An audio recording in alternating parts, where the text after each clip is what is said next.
This is Football at 4. Football at 4 powered by the Inside the Birds podcast. It's brought to you by Bet365. Whatever the sport, whatever the moment, it's never ordinary at Bet365. Adam Caplan from the Inside the Birds podcast is here, which you can find on any podcasting platform and search for their YouTube channel. Just search Inside the Birds. Well, of course, NFL free agency is closing in. Less than a month to go. Who are some of the big names on the offensive side of the ball? We'll take a look at who could be on the move with Adam Caplan today as Football at 4 looks at free agency. We'll start on the offensive side of the ball with Adam here on a Football at 4 Tuesday. What's up, Adam? Yeah, Mike, good to talk to you. Yeah, so this is the time of year we go past the Eagles. It is called Football at 4. It's not Eagles at 4. We always talk Eagles, but we are going to focus here, and we'll throw some Eagles notes in as we go over this list. But this is kind of where free agency goes here. Now, there's a reason why players make it free agency: injury history, age. Team can't agree to a deal, but more often than not, there's a reason why they go to free agency. More often than not, the team does not want the player back. Teams rarely will walk away from a player they want back. That, believe it or not, that's actually the truth from talking to general managers over the years. Now, there are selected times where, man, they just cannot agree on a deal. And remember, you only get one franchise or transition tag, and they can't tag two players, so they're kind of in a pickle. And what they try to do is they try to get, when they have a situation like that, a team will try to get one guy done to an extension, then one guy tagged, but it doesn't always work out that way. Yeah, these are some interesting names, and obviously the quarterback position has some big names to start off. And the Eagles, I don't know if they're in the market for a big name, but Jeff and I talked yesterday, they generally like to have a veteran backup quarterback. We don't know if they're going to be able to go that route this year, and probably not one of the guys that are on the higher level of the quarterbacks here. Yeah. Well, they're definitely looking to get a veteran backup. You could count on that. It's just a matter of who it's going to be. Now, so Kirk Cousins, let's start with Kirk Cousins. We start at quarterback. Obviously, the Eagles won't be in on him. Now, some teams will. The problem with Cousins is not his age so much. It's his injury. He hasn't had an injury history, Mike, but here's the problem. He's come back from a torn Achilles. And any team interested in him has got to know what the timeline is. He was so good last season, Mike, before the Achilles injury. He's always had this bad, I don't know, particularly in social media, some quarterbacks, fans love to hate or love to make fun of, but this guy's been extremely durable over his career, except for this injury. So he'll be looked at as a starter. Ryan Tannehill will not be a starter anymore. He's not walking into anywhere to be a starter. He's what we call a high-end backup, could be a bridge quarterback, bridge starter, but not a clear starter. Pittsburgh is a team to watch here. The Steelers are looking at another veteran quarterback. Baker Mayfield, Mike, will stay with the Bucs one way or the other. He wants to be back. They want him back. What a season he had. Now, here's a guy the Eagles could have some interest in that I'm going to mention here. Jacoby Brissett is one of the top backup quarterbacks in the National Football League. The problem is it might cost a little bit more than the Eagles want to spend. Marcus Mariota's money last season was $5 million fully guaranteed at signing. Every dollar was guaranteed. He should command more than that. And by the way, Jacoby Brissett is a guy who's not had an agent for many years. He's done these deals himself with an advisor. And then the last backup quarterback here, Mike, is a guy the Eagles wanted to get back, but he wanted to have a chance to start, and he did. It's Gardner Minshew. Gardner Minshew is a guy that is shown to be a quality backup quarterback, could be a bridge quarterback. That's a guy to keep an eye on here because, again, we were told the Eagles actually had interest in him, and they actually tried to sign Andy Dalton, who went to the Carolina Panthers. All right, there are some quarterbacks. The Eagles need a backup quarterback, so keep that in mind. Running back. Right now, Philadelphia, Swift is a free agent. Boston Scott is a free agent. Gainwell's really the only guy of any substance that's on the current roster. There are some big names on the running back market. Yeah, we should mention Ty Davis-Price was released from the Niners, and the Eagles have agreed to a deal with him. He's a former third-round pick. Yeah, his agency announced this. And by the way, it's the same agency as Jason Peters. He'll compete just for a job, but they're what they put out is the Eagles, and we'll get the contract terms. We're going to give you the contract terms, the full breakdown of Julian Acquirer's contract on tomorrow's Inside the Bird Show. But that agency indicated that Davis-Price got a big deal in terms of signing a reserve future deal, in terms of guaranteed money. That's interesting, so we'll keep an eye on that. But, yeah, running back, Look, Saquon Barkley, I'm told, did not have a good year. We'll have to keep an eye on where he goes here. It'd be a small surprise if the Giants bring him back. Josh Jacobs did not have a great year.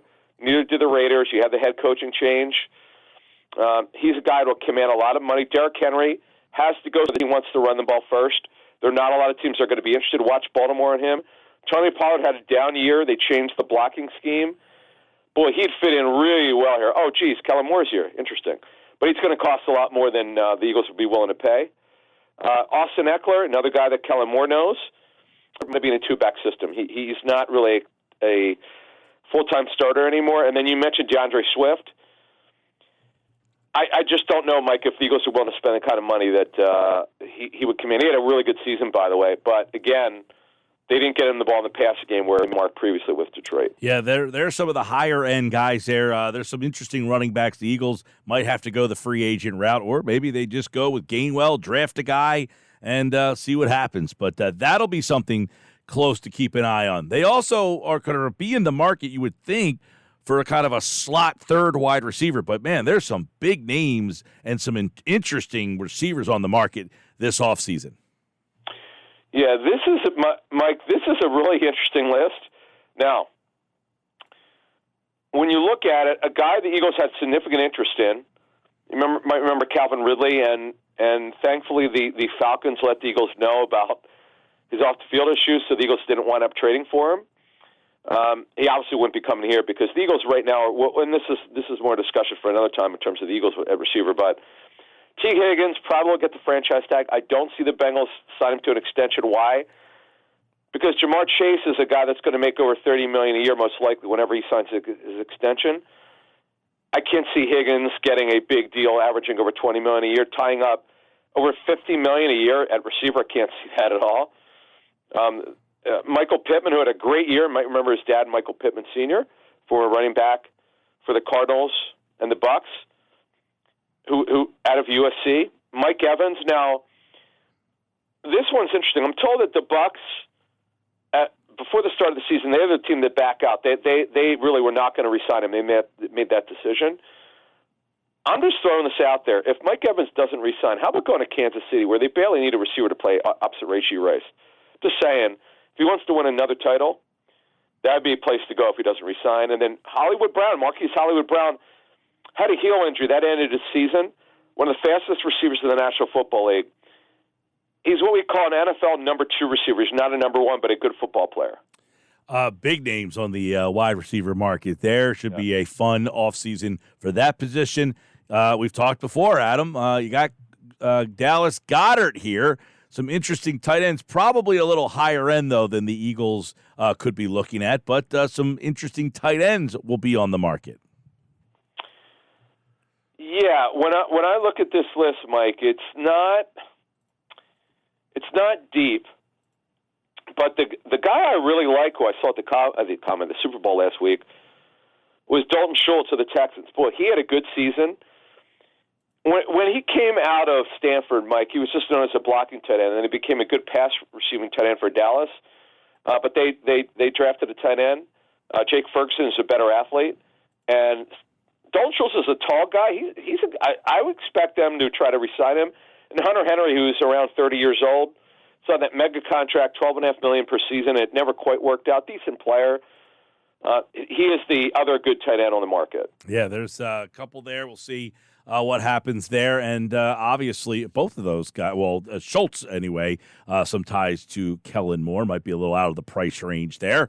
And then, obviously, a couple of big name offensive linemen, and obviously the Eagles could be hunting for offensive linemen. They need more depth than anything on the line, but these guys here, it'll be interesting to keep an eye on some of the O-linemen that are available. Yeah, we'll take a look at a couple tackles here. So obviously the Eagles, we'll talk down the line here, Mike, about what depth. Well, in fact, we're actually the focus. We'll tell you, I'll give you a little nugget for tomorrow's Inside the Bird Show.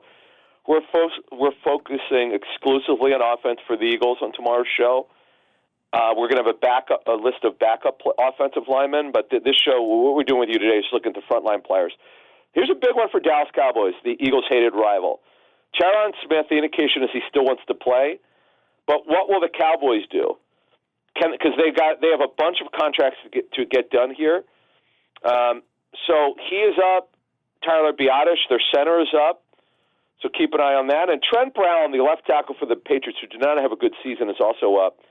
He was a massive guy. He was near 400 pounds when he was drafted by the Niners many years ago. Got his weight under control with the Patriots, but they don't have a general manager, and Bill Belichick is gone, so we'll see what happens with the Patriots. All right, I'm really looking for – there's some pretty interesting big names out there. The running back position, you mentioned Barkley, Jacobs, Derrick Henry, Tony Pollard, Austin Eckler, Swift. That's going to be interesting because we know last year the whole narrative about running backs getting paid. We'll see what happens there. That's one that I'm definitely going to be keeping an eye on. And, of course, we'll be talking more about it here on Football at 4.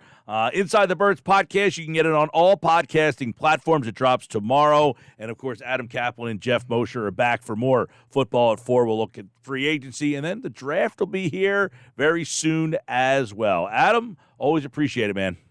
Thank you.